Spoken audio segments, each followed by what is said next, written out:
Welcome to DABCC Radio, where smart people listen.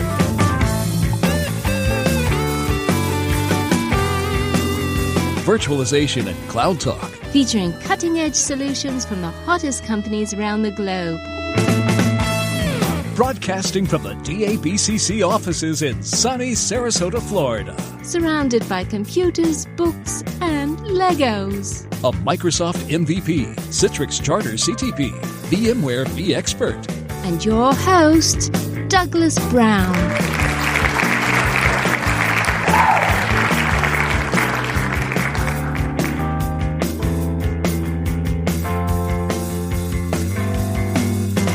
Hello, everyone, and welcome to another episode of DABCC Radio. My name is Doug Brown, and I am your host for today. I'm your host for every episode. I've never had a guest host, although maybe I should try that sometime.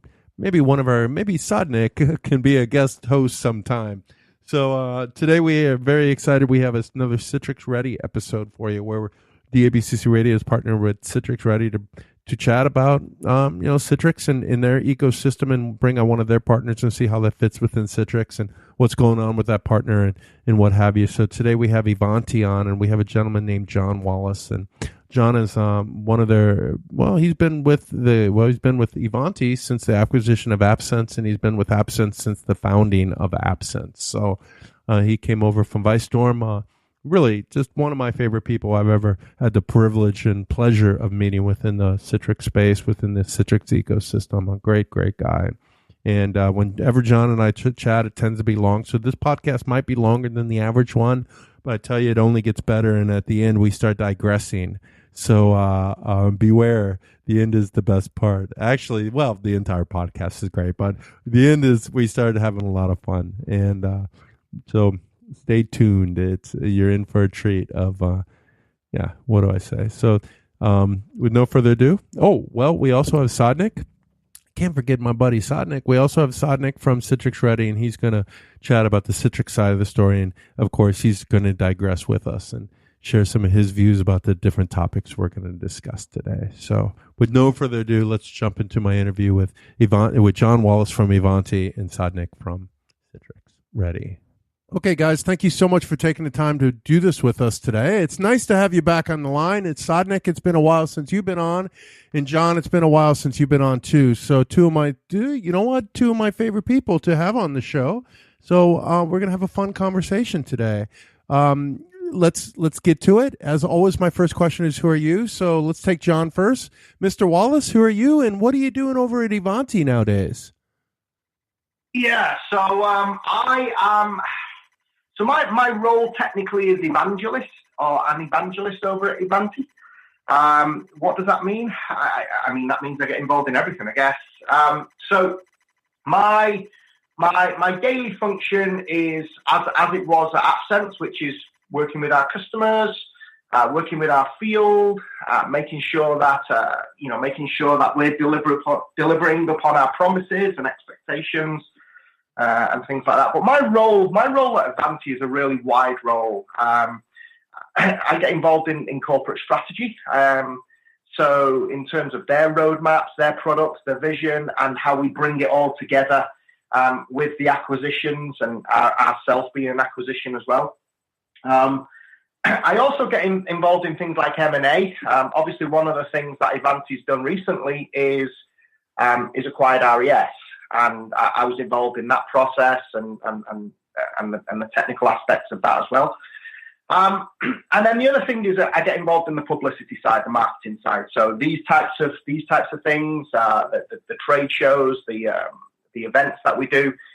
Obviously, Ivanti has its once a year interchange show, where we showcase all of our technology, and I'm heavily involved in that in terms of like keynote planning and so forth. So I definitely have a busy role. It's a multifaceted role. It's an enjoyable role. Definitely keeps the days interesting. But yeah, that's what I'm doing now. Very cool, Jon. Very cool. It's we met each other so long ago, and this seems like the role just made perfect for you. I'm glad you're. I hope you're enjoying it. It sounds like you are, and it sounds really neat.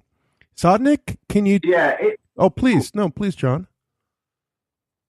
No, I was just saying it's definitely cool. I'm definitely having a great time. It's interesting, but yeah, I mean, Doug, we've known each other forever. I mean, we talk. I say to people now, hey, I've been in Citrix for a while, and then I have to check myself because it's like, wow, it's more than a while. Like it's a lifetime. It's 20 years plus now, and that's definitely a long time. Yeah, I think I was introduced to Citrix in about 96, 97. So we're talking about 20, 21 years, and that's quite amazing to me. It just makes me, I look in the mirror and I go, what happened? Where'd the gray hairs come from? I didn't think you got gray hairs from having fun, but I guess you do.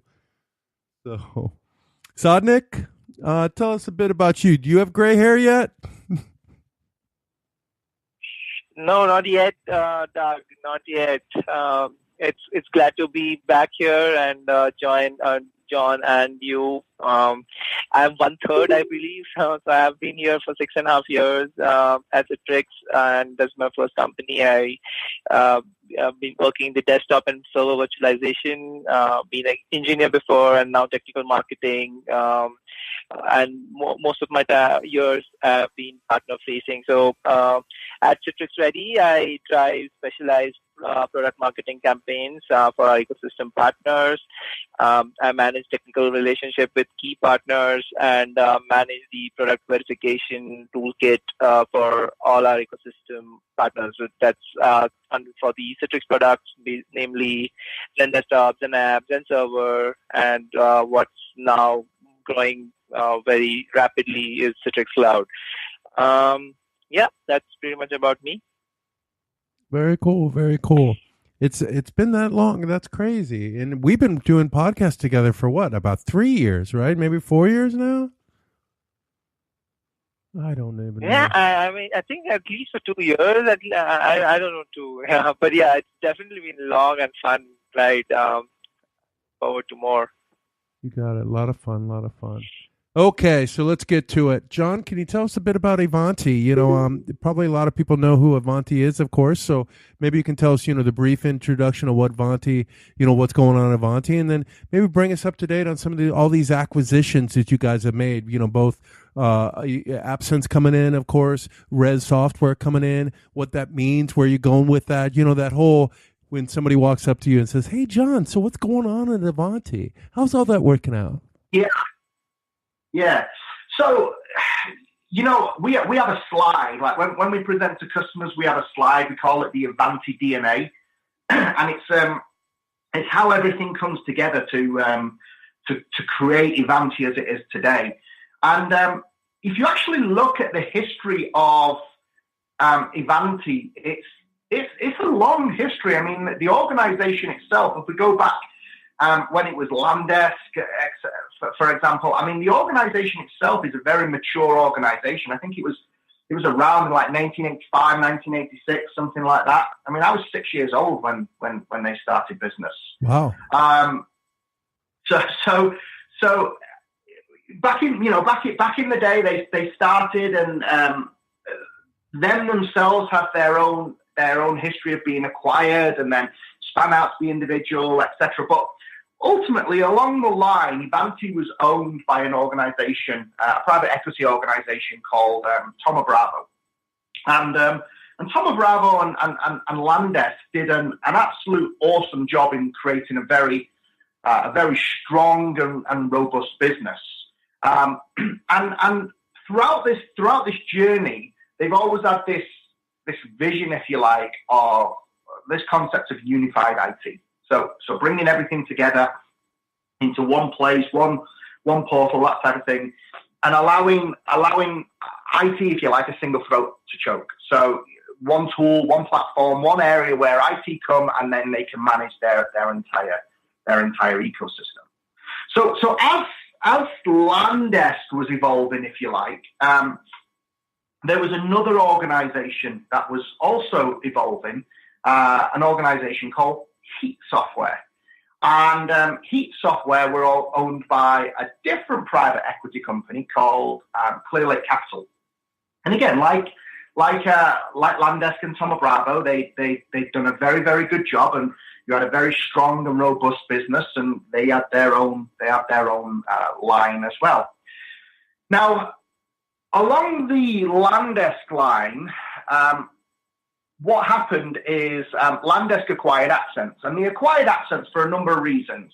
If you look at the history of Landesk, they typically owned the space of managing the machines, right? They could push operating systems down, they could push applications down, they could manage the assets, the IT assets in there, they have the whole service management space tied up, etc. But one of the things that they definitely lacked, or one of the gaps that they had, was around the user, around configuring user applications or the workspace and the desktop and all of that stuff as well. And this was especially important in the desktop virtualization world.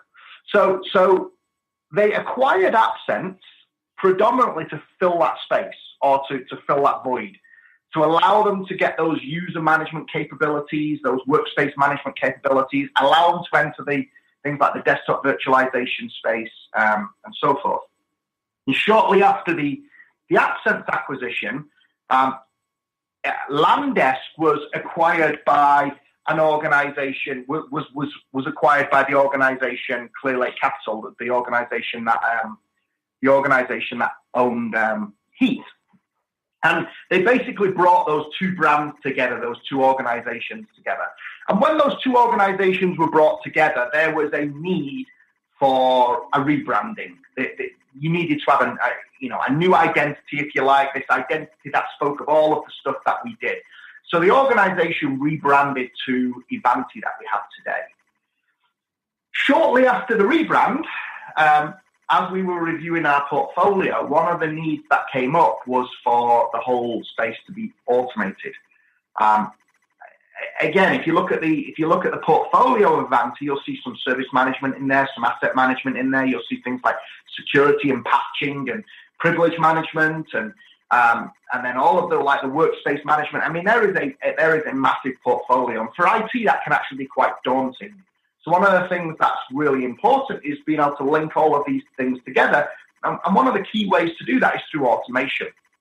And when we looked at the market space, RES had a very strong offering with their automation technology, which basically led us down the path of acquiring that organization as well.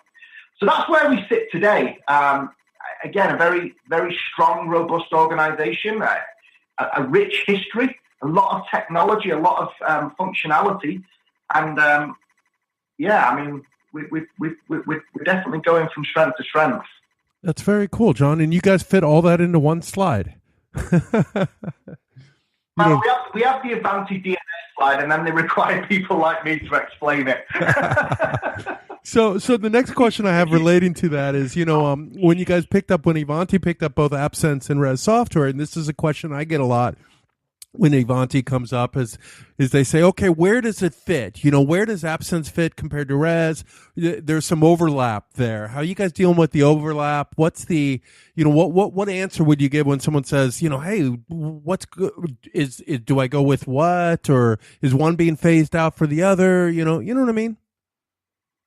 Yeah, no, it's a valid question, and it's one we get all the time. Oh, I imagine. So look, I mean, if you are right, there are a product or two between, let's say, AppSense and RES that definitely overlapped.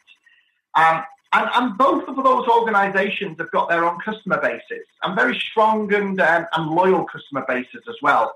Okay. So for that reason alone, we would be foolish to overlook that. So at least for the foreseeable future, both of those products will continue in their own swim lanes. And what I mean by that, so and when I say products, we're talking about Environment Manager and Workspace. I think that's what everyone realizes. Correct. What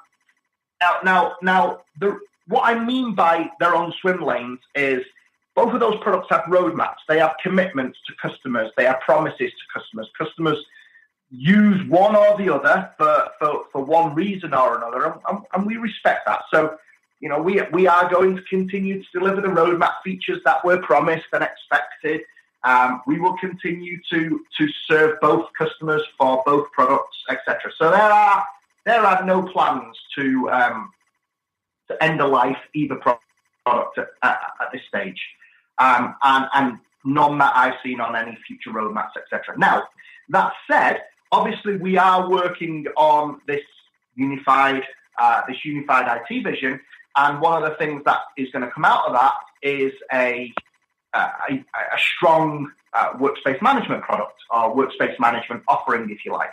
And that ultimately will take the best of both of those technologies and combine that into one. Now, there's other drivers behind that as well. I mean, cloud is a significant driver behind that, for example. Excuse me.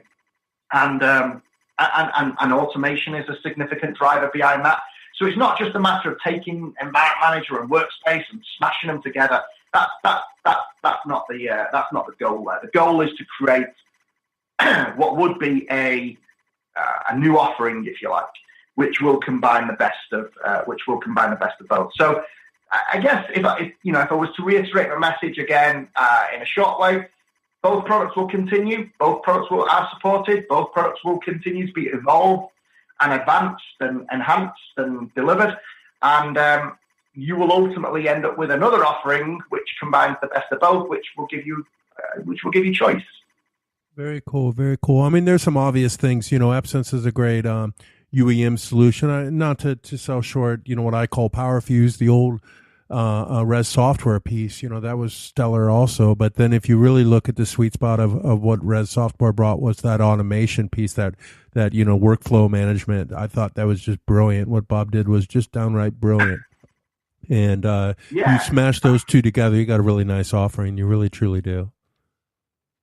Yeah, I mean, look, I spent years in the field competing against Res, right? I mean, I was from AppSense, spent years obviously battling for customers and so forth, and customers picked one or the other for their own reasons. Yeah. I respect that. I mean, I definitely respect that. But hey, we have Bob on side now as well, and Bob's over here, and he's working on evolving stuff and new stuff and future stuff and things like that. So, I mean, the talent pool alone is incredible. Did Bob move to Utah, or is he still in the Netherlands? No, he's still in the Netherlands. Okay. I speak to him. I spoke to him a few weeks back, and it's like, hey, would you like to move over here? And he's like, yeah, it's certainly a nice place and what have you. So I don't know, maybe we can convince him to become an American. I like that with your British accent. So, but John is as American as any American I've ever met. The guy, it goes, you've been in America how long? What, 5-6 years? Something like that? Longer than that, maybe 10 years now, right? No. Gosh, 15 years. I'm going on 14, 15 years now. Long time. My, oh my. And here I moved to Europe. Go figure. We can have a whole podcast on that, We can argue. The American can argue versus the European on the opposite side of the fence. It would just be people would leave completely confused, right? What just happened? Maybe we can do our own cranky geeks on that one. Yeah, exactly. So we got to bring Sagnik into this. Sagnik, can you tell us a bit about Citrix Ready and what you guys are doing? Yeah, sure. So at Citrix Ready, we are responsible for our ecosystem verification, making sure the ecosystem is ever growing, and as and when our customers are looking for more niche use cases besides the application and desktop delivery, there are more parts of it which our ecosystem partners deliver. So sure that the integration is well tested in advance, and we make sure that it is marketed, and the product documentation is all the integration bits and pieces are very easily accessible for our customers, so that they can make a better purchase decision when they choose these ecosystem solutions over our products. So at Citrix Ready, that's our key role. So with Ivanti and its solutions, what I would see it as a very reflective of what Citrix Workspace offers. So they focus their products to resolve around the very similar themes that exact themes, to be honest, that Citrix focuses on and segmentizes our customer base, which is broadly, if we have to talk about unification, security, and the whole contextual access. I think that's pretty much. I think we'll be digging into more of these details in the subsequent questions. So yeah. Perfect. And John, can you maybe describe, this is the Citrix Ready part Citrix Ready podcast, right? So, we always ask the question, how well does your products work with Citrix? And of course, Ivanti and Res and AppSense, and as always, which is what we're talking about today, has always been a Citrix partner, came out of the Citrix ecosystem, right? But can you talk a bit about that relationship and the integration and what value you guys bring to the Citrix ecosystem itself and the Citrix customer? Yeah. So, like you said, I mean, we've been Citrix partners or friends with Citrix forever. I mean, I don't know if a lot of people realize this, but AppSense was founded out the Citrix world. There was there was a little consultancy in the UK. It was a platinum VAR, one of the first platinum VARs that Citrix had in Europe. Little consultancy in the UK, and we had a customer. We had a bank, and the customer wanted to basically stop executables from running. So you remember the little sheep, Doug? That little sheep that used to roll over do roly-polies on the windows and things like that. Yeah, unfortunately I do, because the thing would peg CPUs and everything else. It was a nightmare. That and that weather guy too, and the purple ape, if you remember that guy. Yeah. So as cute as it was a nightmare in a terminal server world, right? Because this was back in the day where servers had single processors and nowhere near enough memory. Oh, they didn't have a gigabyte, maybe 512 if you were lucky. Right. So the bank wanted to stop these executables running. So we had a consultant at the time. His name was Guy, and he wrote what in essence was a whitelist. You could control what executables could be run on that machine, and lo and behold, that became the first version of what was Application Manager. The first product that AppSense ever created. So. AppSense started to fix a problem in a Citrix environment, and it kind of grew from there.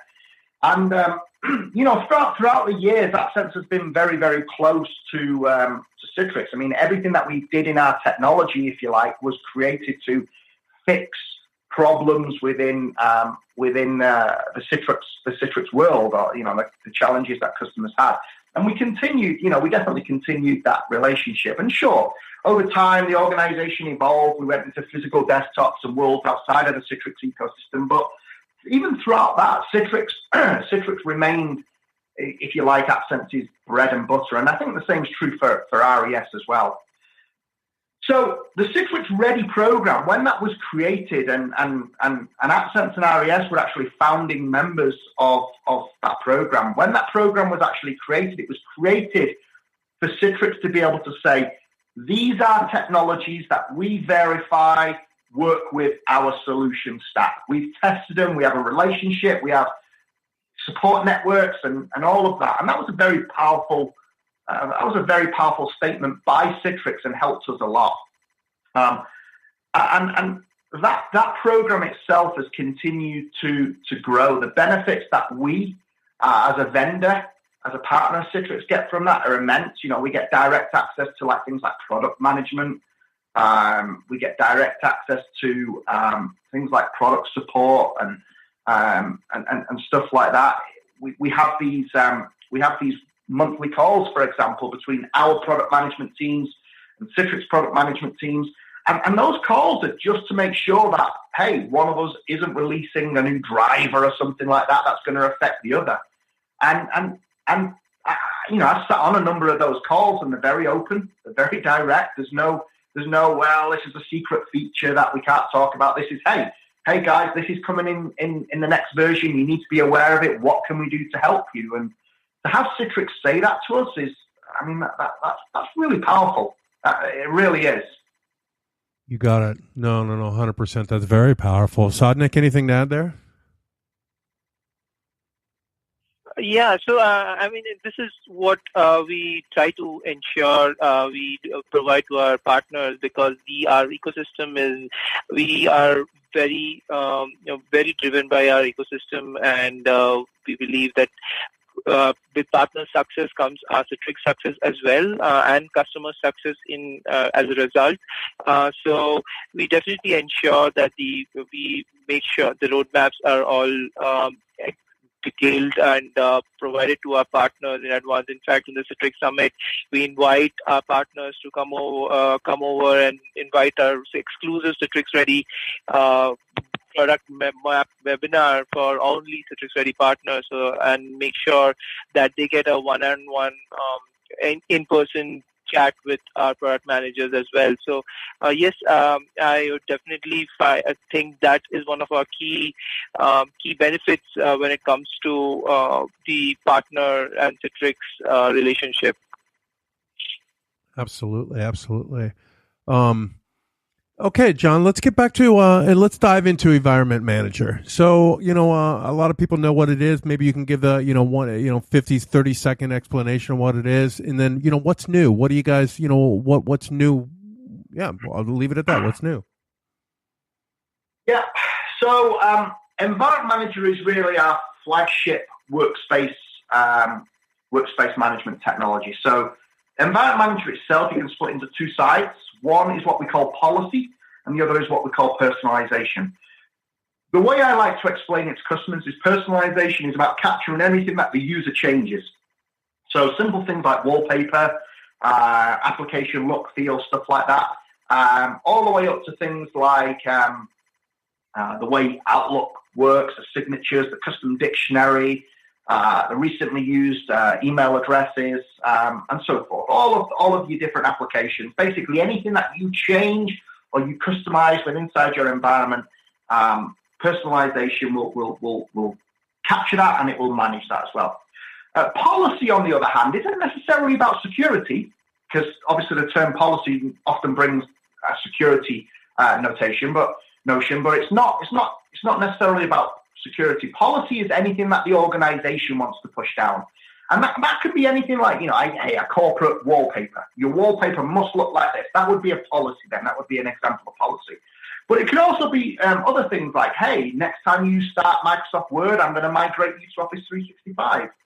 Or, when you go from physical to virtual desktops, then I'm going to set up your applications to access data in a certain way, for example. So this is things that the user wouldn't necessarily do themselves, and these are things that the organization pushes down. Now, Environment Manager has been created in this whole concept of a framework. So it's very flexible, it's very comprehensive, but organizations can use it to actually map to their environment. So, we're not walking into these environments and saying, hey, you must do these things in this way now. No, what we're saying is, here's a set of tools that allows you to manage these things that you find difficult in your environment. Well, you can now manage it with a easy point-click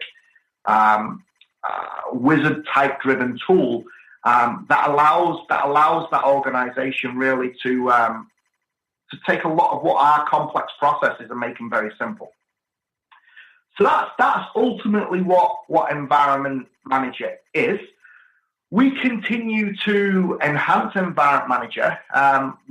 The big focus over the last, the last months or even 12 months or so has been Windows 10.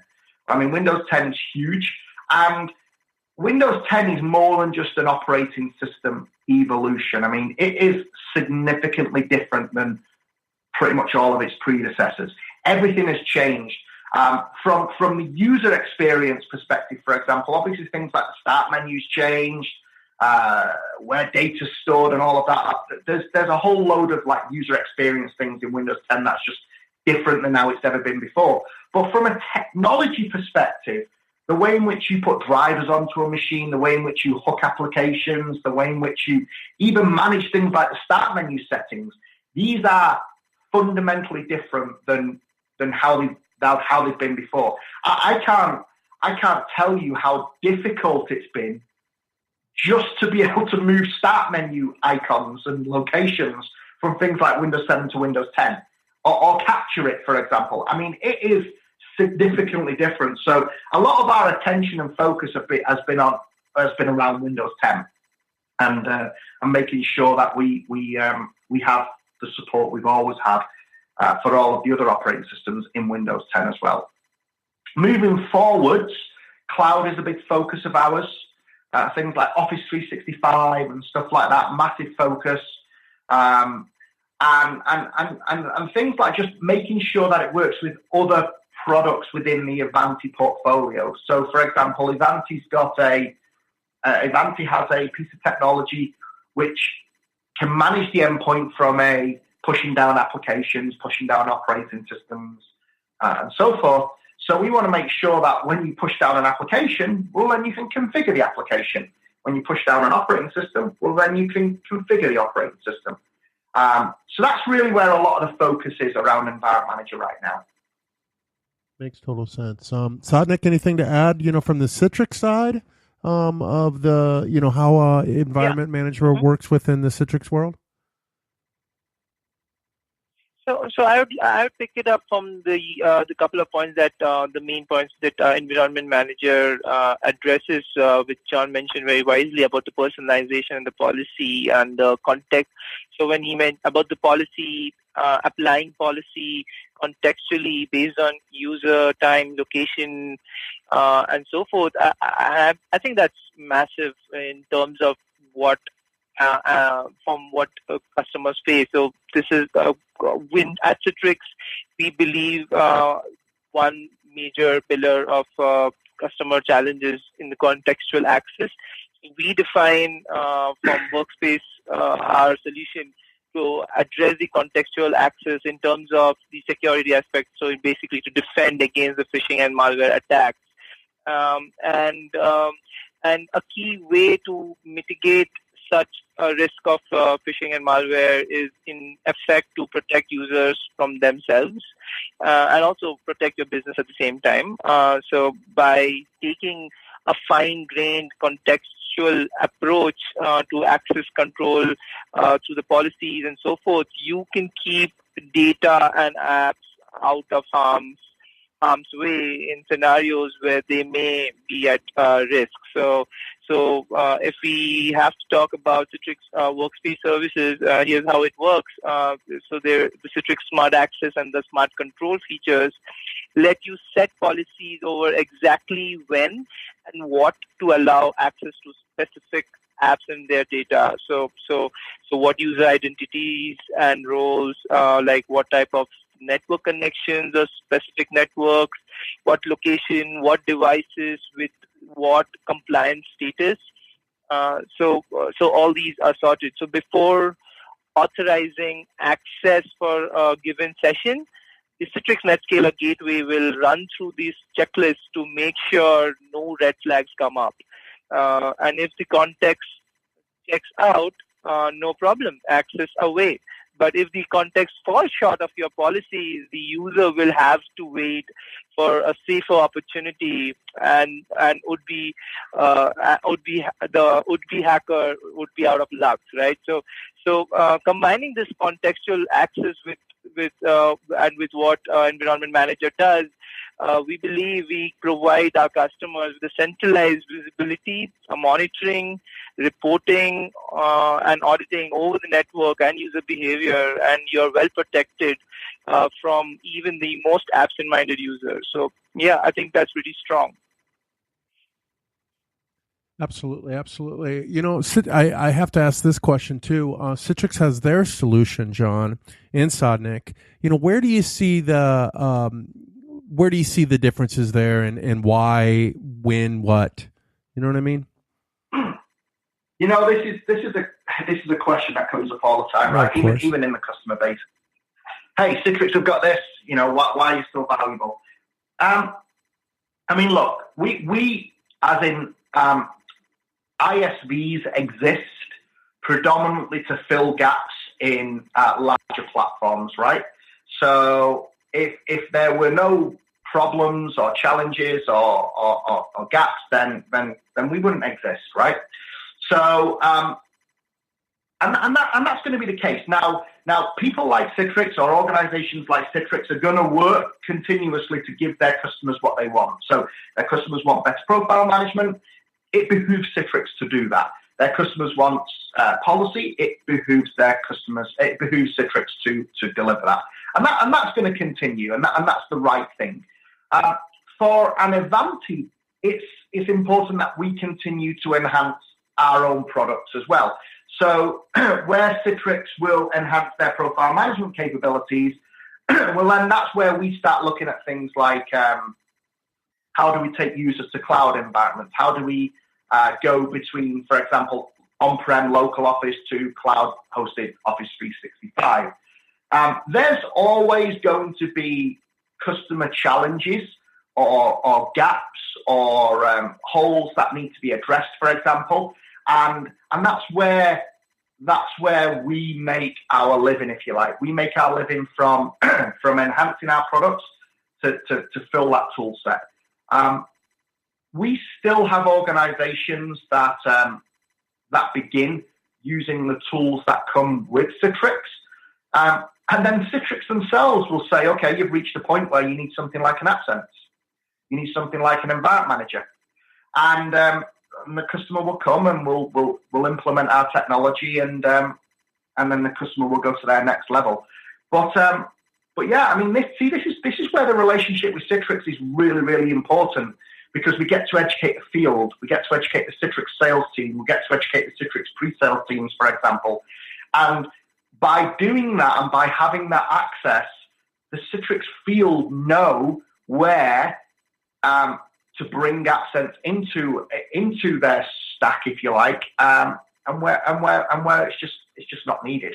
Does that make sense? Yeah, completely. I mean, it's always the case. Microsoft does the same thing. Let's take printing, for example, right? Something sort of a little bit different in use case or solution. Microsoft supports printing. They have their printing solutions. Citrix has their printing solutions, but everyone leaves just a little bit of a gap for that ecosystem. That also creates an ecosystem, which creates a platform, which does a lot of different things for the vendor, right? And then for the ecosystem. But at the end of the day, it's sort of like, okay, in some use cases, the platform itself works just great. But as you start growing, or as you have a unique use case, or as you have, something special or something different, or maybe mobility and a few other things, right? Then you start looking for the third parties to, I like to say, solve the problem once and for all. And instead of maybe manage the problem and cost a little bit of money, but at the end of the day, that money saves you tons of money in managing headaches, performance, user experience, blah, blah, blah, blah. And I don't care if we're talking user management or we're talking printing or, 3D graphics or anything, right? There's that ecosystem, and it all works together to create one better product, right? Right. Otherwise, there'd only be Microsoft in existence, right? That's exactly right. And that would be a very bad thing. It would be a very bad thing for Microsoft, right? Right. Then we just have Apple. It's called Apple. That's called Apple. And see how well that works. Yep. Yeah. Sagnik, anything to add there? Yeah, I think Apple. I go with Apple and Microsoft both. I use both the desktop voices. Are you John? You're an Apple guy, right? You switched years ago, right? I mean, it's interesting. So I use both, right? So I'm sat here recording this with you now. I'm recording this podcast with you on my iMac in my home office. But on my desk, I also have my Microsoft Surface sat there as well. So I do use both. My go-to machines are probably Apple's. And it's interesting, Doug. People say why. Because let's face it, my career, my business is Windows. It's Microsoft, right? So people say to me, why do you use Apple? Honestly, I don't have a solid answer. I use it because it's cool. I mean, that's why I went to Apple in the first place. It looked cool. It was nice. I mean, there is no real business reason why one or the other. I mean, Microsoft Windows is a phenomenal operating system. I mean, the features and functionality of it are awesome. And the same is true for OS X as well. I love both. I mean, I'm a technologist. I use Linux as well, right? Yeah. Yeah, I don't use Linux, but I switched to Apple for a couple reasons. One, I liked Mac OS, or back then OS X, better than I liked Windows 8, right? And Windows 8 is what really pushed me. I also had a Mac laptop and a Windows desktop.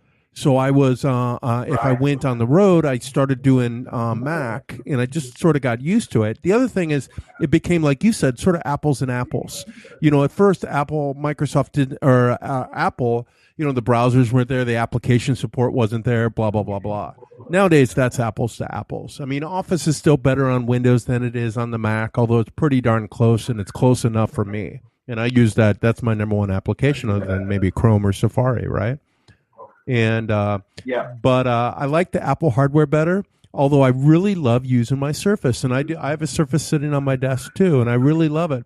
The problem is you sort of find yourself in a walled garden nowadays, right? Which is sort of interesting, because for a long time we always fought and screamed about and made fun of, and you know, the horror stories and the evil empire of these walled gardens, and then we find ourselves living in one by choice. Because I have an iPhone, I have an iPad, I have an Apple TV, and I have a Mac, and they all work seamlessly together. And I have two Macs, in fact, and one is sort of the one I take away, and the other one's docked, and my desktop roams with me, which is really beautiful. Problem is, when I switch over to my Windows service, all my data's gone except for what's in Dropbox, and but my desktop isn't there because that's in iCloud, and it's like, oh, you know. So, you know, I end up sort of in one platform because of that reason, right? But I think that, like, I totally agree. Windows 10 is a phenomenal operating system, and they just keep making it better and better. And every time I switch over to my Surface, I think to myself, well, why don't I just use this more? Because I'm starting to get sick of the Apple bugs, and I think a lot of people are. So, you know, what do you say? And the price of it, too. It's like, you know, hey, you know, I don't have unlimited cash to just go waste on something that, you know, once just worked and now is buggy and crashes a lot. Yeah. So, but it's still so sexy. And, you know, my Mac 13-inch is just such a beautiful beast, you know. I want to sleep next to the thing. But I must confess, when I'm in Florida, I do. So, in Berlin, I don't. So, Sagnik, what are you? Do you like Windows or Mac? They're completely off subject, but that's what we can do on these podcasts, right, John? I Yes, I'm a new Mac user. I just moved into Mac last year, but I've been using iPhone and iPad for more than 4-5 years now. And yeah, I think Mac, what I like about the Apple is the ecosystem across its products. Like I can copy paste, so that works wonderfully together. But yeah, what's annoying is definitely the some of the support that it does not provide to the other ecosystems. For example, like I have a Sony TV and I have a Chromecast connected with it. And I want to watch Amazon Prime videos on that TV from my iPhone app, right? And that's such basic. That's not available, but it's available on an Android. So it kind of gets annoying on those small things. Yeah, yeah. No. I agree with you. Well, I'm in Berlin and I want to watch Amazon Prime too, but my I have to use a VPN to do that. Otherwise, I get German TV and it's very limited and it doesn't work, and I got to pay more. But that's a whole different thing on how to get around, geolocation, IP-based tracking. You're giving hack techniques for everybody. Yeah. This is an interesting. I tell you what, we've gone down an interesting line here, and the reason being is, Sagnik's point is huge, right? I mean, you've got right now, we're seeing more than ever. Evolution in technology, like Microsoft today is night and day to Microsoft of 3 years ago. Oh, like, God, yes. The stuff that Microsoft are coming out with now is is incredible. It's absolutely spectacular. But if you look at the wider ecosystem, so you've got the powerhouse, which is Microsoft evolving. You've got the powerhouse of Apple, obviously doing their stuff, and then you've got like Google, the stuff that people like Diane Green are doing with Google, and I mean this is amazing. But I take some of the technologies. So now just take the voice assistants for example. So you've got Google, and I've got Google Homes at home. Then you've got Siri, and then you've got Cortana, for example. Yep. And all of these are competing technologies. Can you imagine if those three organizations actually teamed up, where we would be with like voice control and voice assistants? Well, they'd never do that though, because that's their intellectual property, right? It is. But could you just imagine where it'd be? It would be sensational. Oh yeah. Well, as much as that's a dream, when I look at the enterprise side, when I look at like the cloud and stuff, and now you see Microsoft putting things like Linux and Docker in Azure, and then you see in the stuff that Google are doing with like I said, with Diane Green's team and stuff. All of these organizations are actually working together, and the results is really impressive. Yeah, and don't forget Amazon too. I think Amazon's the sleeper cell out there. I mean, these guys, Right. they're firing, and it's quite interesting to go to Amazon's webpage and just log into AWS, and then on your 4K display, bring down the products tab, and you have to scroll because there's so many. I mean, those guys, I think they're the one that's going to surprise everybody. Not that they're a small player, but I think they're going to make a big splash in things that they haven't necessarily been known for. Right now, you think of it as getting some bare metal up there, or an instance or two or something, or some storage, right? But Workspace is coming along. It's quite impressive, and every ISV I'm talking to has some sort. They're starting to dip their toe into AWS. Yeah, and Sagnik, Citrix are driving like a ton of this. Certainly in like the desktop world, the virtual desktop world, or the desktop as a service world. I mean, this is one of the areas that we see for Ivanti. We see a massive opportunity of partnership in the future, Doug. Oh yeah, for sure. I mean, I agree to that. Yeah. You have to look at, when you start talking desktop as a service, I get this question quite often, and I'm a big fan of DAS, but you have to look at it as, okay, why did we deploy, at least this is my opinion, why did we deploy Citrix in the 90s? Why did somebody deploy Citrix to begin with? And when I say Citrix, I mean MetaFrame, right? I mean, a remoted solution, right? And the reason is we wanted to put the app where the data was, so that we can get really great user experience over high latency, low bandwidth. Now, today the world's changed. We still have some, I wouldn't say the bandwidth is perfect, and I wouldn't say the latency is perfect, but it's a heck of a lot better. And as 5G rolls around in a few years, it'll be, it won't be an issue at all, right?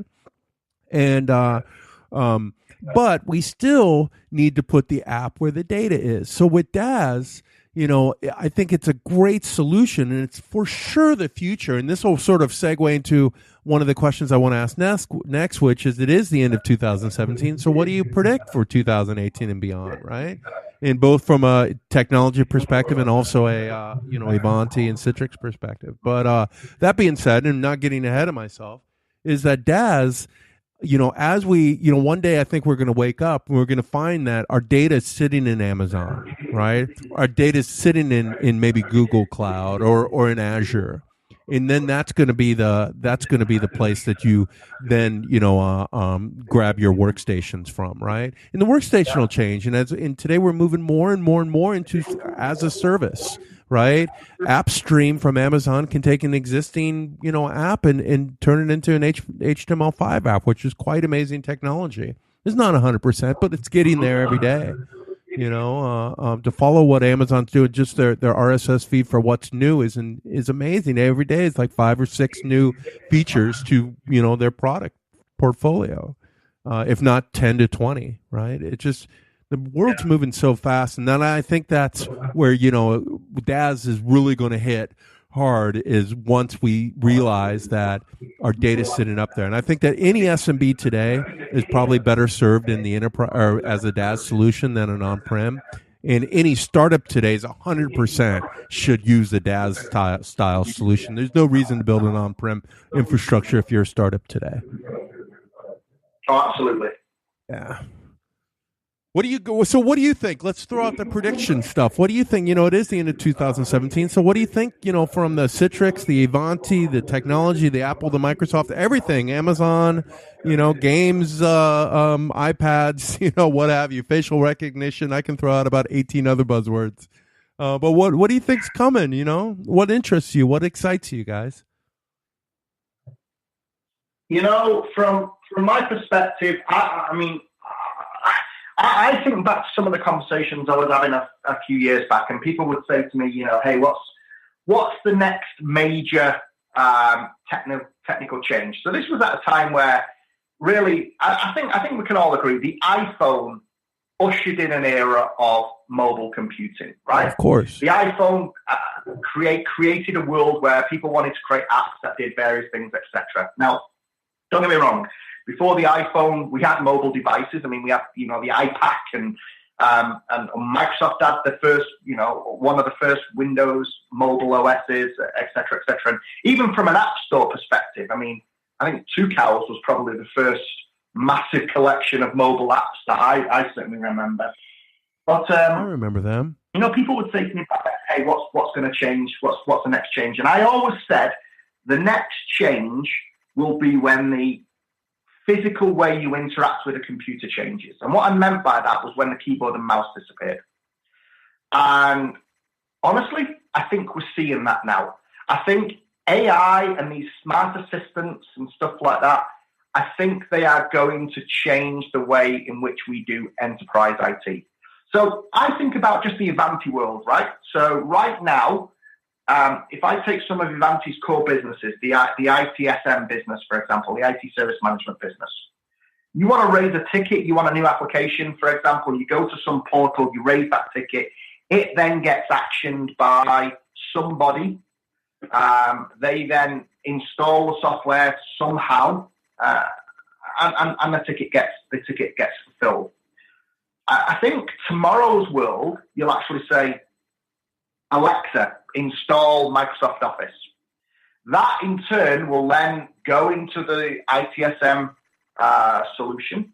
There'll be some automation that takes place in the background, and that application will automatically get installed. Now, there's some AI that's driving that. There's some automation that's driving that.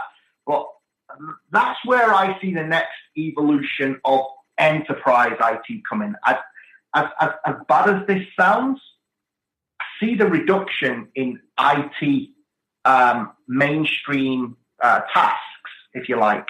I see the installation of software being automated. I see the rolling out of printers and stuff like that being automated. I think for me, that's the next evolution. It's the mix of AI and some of the existing business processes that we have today. I 100% agree. What do you think, Sagnik? Yeah, I mean, that's an interesting question, right? And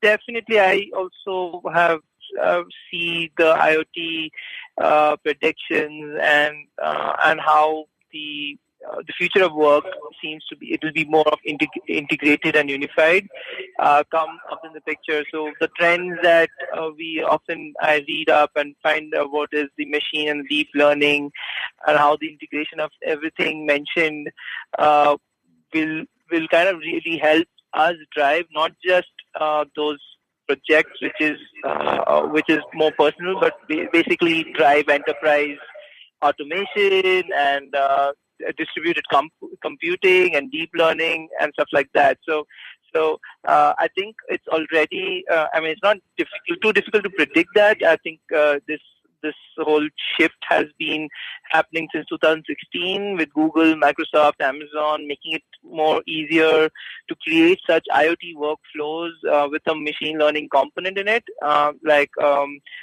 So I definitely see that coming soon. I mean, it's already in there. And also, I think that whole the concept of the driverless cars and drones. I don't know how it falls into place. I think Tesla and Google are the only guys who are right now there. Maybe Uber, but I think that is also something that's interesting and grows in it. If I have to think about the trends, those are the things that the companies will be focusing on. I totally agree. And speaking back to Amazon, they now have Alexa for Business that they announced at re:Invent. Did you guys, John? Did you see that by chance? I did. We did a demo last year at the Ivanti Interchange event where we took an Amazon Echo, and on stage we had Echo install an application, push some data down and stuff like that. So I'm really excited to see Amazon push into the enterprise world with their assistant. And it's interesting, like we were saying before about how Citrix created this ecosystem around them. I think we're going to see the same thing here as well. I mean, you've already got services like IFTTT, which granted is aimed at the consumer right now, but it's not long before you're going to get the equivalent services in enterprise and business and stuff like that. And I think there's going to be an entire ecosystem that evolves around these smart assistants that pushes them into the enterprise world. Oh, absolutely. And I mean, well, Amazon has skills, and at re:Invent they showed you how to code skills for the Alexa for Business. And of course, there's a big skill library. My Alexa's going crazy as I talk to it, or as I say its name. Yeah. That's why I used Alexa avoiding Google, so my office phone didn't go off. Yeah. I originally set mine to computer, and that was a really bad idea. So because we have a couple Alexas in the house, and so I originally had to call computer, and I tell you what I used. You'd be amazed at how often you use the word computer. The thing would go off constantly. So although it's getting smarter and smarter, it's learning when I want it and when I don't. And then there's sometimes it just speaks up, and I'm like, what the heck are you? I mean, what? We didn't use any keywords whatsoever in that sentence, But what's scary about that is, though, when you do hold on a conversation with somebody, right, and you're talking about, hey, I got this great new coat from Scotch and Soda. I just bought a new coat from a company called Scotch and Soda, which I find interesting. And the next thing I know, I start getting ads for Scotch and Soda. And that part is sort of a little bit intrusive and not very cool. But that's the world where I tell you what, though, the technology's also evolved now where starting to see the teething pains as well. So, when it comes to Google, for example, in my house, there is a Google in every room. So, like in the living room and the office, but also in like my kids have them in their bedrooms, and they have them because they like to play the music, etc. But a couple of weeks back, my son was being naughty, and it's like, right, you go to bed, and we put him to bed early. Well then obviously he asked Google to turn the lights off, which proceeded to turn every single light off in the house. so do you have Google Wi-Fi? Okay. So I do have Google Wi-Fi as well. Yeah. Yeah, I do too. Well, you could shut off his devices. You know that, right? You can figure out their MAC address, or I don't even think you need their MAC address. You could just do it by name. So any of his devices can actually be shut off at a certain point. You can do it both manually from the app, or you can do it at a certain time. Yeah, no, we definitely. But I'm shooting an email to the product manager over at Google, and it's like, look, dude, you need some like access control in this now. It's like, And it's like, wow, now we're at a point where we're having to put in access control in these. It's like, wow, these have evolved quite a lot. Yeah, it's quite amazing. It's man, we can have a conversation about this forever because it's the future is a very interesting future. But I mean, and what we're seeing too is, we've talked about it for years now. This consumerization of IT, right? That was the original sort of word for it or phrase for it. And that's truly happening. We're seeing the Alexa or the Google Home or the, Cortana or whatever that Microsoft calls it, all working. And then, of course, you have Microsoft or Apple, and I just think they care about rap music and millennials. I don't think they even care about business. I guess there's enough of daddy's money to pay for their $300 speakers. Or what, $400 speakers. What gets me about Apple is, did you see that they're coming out with a wireless charging pad, but it's going to be $199? I just bought one for $19.99. But you know what, Doug? We'll still all queue up in the cold to buy them. I'm sorry? Say that again? We'll still all queue up in the cold. I'm not buying the Apple wireless, but I did not buy a 10. So it's the first time I did not buy a phone. Did you get a 10 by chance? Or an X? I did not. No. Yeah. Maybe Samsung will bring me one. Yeah. Sagnik, are you into buying new devices? Are you addicted to the devices like I am? No, I'm not an early adopter for sure. I have an iPhone 7 and I've been using it for past year, and I'm pretty satisfied with it. I'm not yet planning to shift. Oh, I pre-ordered every iPhone there was since day one, and I even went back to some of the early smartphones. First one that you missed? I'm sorry? Okay. Yeah, I'm addicted that way. This is the first one, the iPhone 10. The iPhone 10 would have been the 10th anniversary, right? And yeah, I didn't pull the trigger. One, it was just too much money. Two, I'm in Europe, so I couldn't get it as easy. That's probably the main reason. Three, I was just sort of sick of the current state of Apple and the bugginess of their software, and I wasn't going to go pay $1,200 for a phone that's probably not ready. So, yeah, what do I say? I keep using their beta software because the beta is more stable than the production code, which is quite sad. But anyway, so, hey, we're way off topic. I think we went through everything we want with Ivanti, but, we could talk about Ivanti forever, too. John, would you like to summarize or maybe wrap up? Or if there's anything we forgot you'd like to share with us about what's going on over at Ivanti, and otherwise we'll call this a podcast. No, I think I think we spoke about where we're going product wise and stuff like that. The one thing I want to get across is I want to reiterate our tagline, which is the unification of IT. And obviously everyone's got their taglines and stuff like that, but this is something that we really believe in. We're definitely in a world now where there are 1,000,001 tools within IT, and that in itself is a challenge.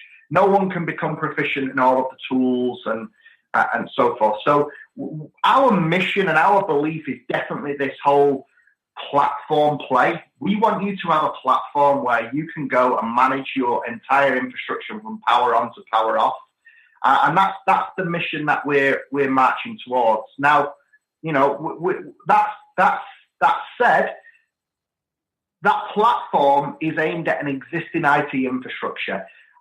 So whether that infrastructure is delivered natively or remotely or from the cloud, etc., we want to be able to manage it. We want to be able to manage that environment. And you can have environments which are mixed, which are hybrid. You have some from the cloud, you have some from on-prem, you have some locally. And that poses a challenge as well. And that's where I think we can really come into our own. We will continue our relationship with Citrix. It is integral to our business. I personally believe Citrix is a phenomenal technology organization. I always have done, which is why I've remained in this environment, if you like, for my career. So I keep pushing that internally. There's a lot of people that evangelize the Citrix relationship internally. And honestly, through things like the Citrix Ready program and stuff, Citrix makes that easy. I mean, it's easy for me to go to certainly my boss and say, hey, look at what Citrix give us. This is why we should keep investing in this Citrix relationship. And the programs that they offer and the benefits that they offer, I mean, it's unmatched largely by a lot of organizations. So I definitely want to thank Sagnik and Citrix for that. I see a very healthy and robust relationship moving forward. I agree with you, and especially about the part about Citrix in general. Heck, I know you, John, and I know Sagnik, and I know so many people because of this great thing that I found many years ago called Citrix. I was introduced to, right, called Citrix, and I think I will summarize it this way: is that many years ago, when I was working for Citrix, I had a boss, and I used to tell him, Arlo, I want your autograph. Arlo, I want your autograph. I was joking with him, although I did want his autograph. I thought he was pretty neat guy. And so one day he left the company, quit, and took a few years off, and he left me on my desk a signed copy of WinFrame in the box, still in shrink wrap, and on the outside it said, "To Doug, may Citrix enrich your life for years to come." Signed, Arlo Pranos, Employee 398. And I always told him after, whenever I'd see him or correspond via email or what have you, I said, Arlo, you were wrong. He said, I'm wrong about what? And I said, Citrix did not enrich my life for years to come. Citrix enriched my life for a lifetime. So it's one of the best ecosystems anybody could find themselves in, and filled with just really amazing guys and gals that believe that that we're doing something better with computing. And I think that over the past 10 years, I think the early people that jumped into this were proven right. We weren't the crazy ones; we were the smart ones that got it. So, Sagnik, anything to add from the Citrix side? I think you guys have summed it all. I mean, we at Citrix are proud to support our ecosystem, and we're proud of the products that and the platform that we are building towards, and making sure our customers get what they want. At Citrix, we focus a lot about the whole secure digital workspace, which essentially what John was addressing is about simplifying IT. We want our IT departments to be easily able to securely deliver the apps and data to their employees in a world that is becoming more mobile and more dependent on cloud services on any device in any location from any cloud. And that's what we are visioned, and we are trying to make sure our platforms are in place, our partners are having their products verified with the latest and the greatest versions of what we deliver, and customers get what they want. So I think I'm look forward to working more and more with our awesome ecosystem partners such as Ivanti. So thank you. Thank you very much, Sagnik, and thanks Citrix Ready for making these podcasts possible, for introducing us to a lot of these vendors. We bring them on anyway, or sometimes, but it's the Citrix Ready has definitely made DABCC a richer environment of a lot of people that that I get to chat with and share with the listeners out there. So it's just a fun experience for me personally, and then hopefully for the listeners. And so, what do I say? We've talked for a long time, but I've had a lot of fun. And John, we knew we'd talk for a long time, didn't we? We did. We warned them. We warned Sagnik. It's going to happen. Okay. I don't think we've done a podcast that's actually been under 1 hour. Yeah, that's true.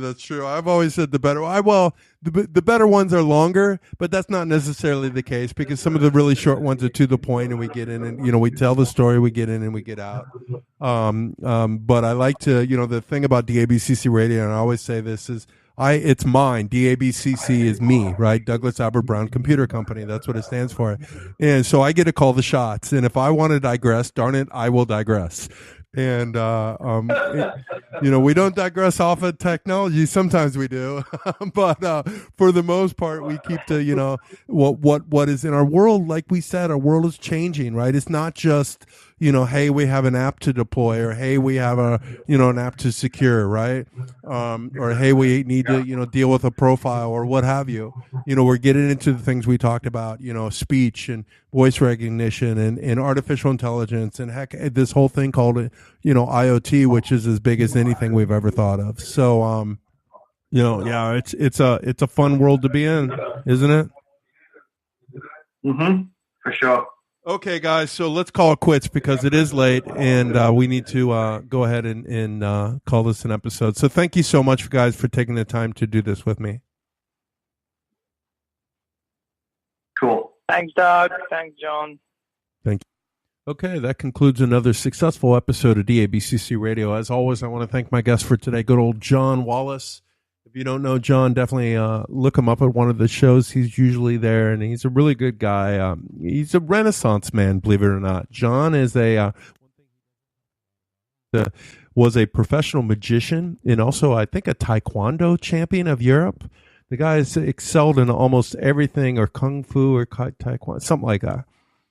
So don't mess with him is the moral, or he might make you disappear. But really, he's, like I said, he's a Renaissance man. He's an expert in about everything he's ever done. Just really a brilliant guy and a really nice person, too. So whenever I get a chance to see him, it's always my pleasure. I'll tell you that much. And Sagnik, too. I hope someday to actually meet him in person. We do a lot of podcasts, but I've never had the pleasure of meeting him. So, but just great guy, and I love his comments and the color he adds to these podcasts. So I hope you guys liked it. We completely went off script. We don't have a script. We tend to write down lists of questions so that we make sure that we get something out to you guys that makes some sense. John warned Sagnik in advance that, hey, we don't need lists of questions. We don't need any of that. Doug and I will just go on and have a good conversation. Lord knows where it would end up. And that's exactly what we did because, like I said, that's my prerogative. So a lot of fun. I'm all smiles here. I love chatting with these guys. So I hope you guys enjoyed it. That being said, if you did, please tell a friend. That's how we grow. If you listen, so tweet about it or do whatever you want. Tell a friend, call them up. It's a lot of fun. We really love it. And what else do I say except for thank you very much for listening to DABCC Radio. Head on over to www.dabcc.com for the latest and greatest virtualization news and support resources. Virtualization, cloud, AI, IoT, user profile management, desktop, mobility, you name it. It's all up on DABCC. We try to keep the thing filled with the good information for you guys to go to on a daily basis and see what's going on within the industry. So what else do I say? But thank you very much for listening to DABCC Radio.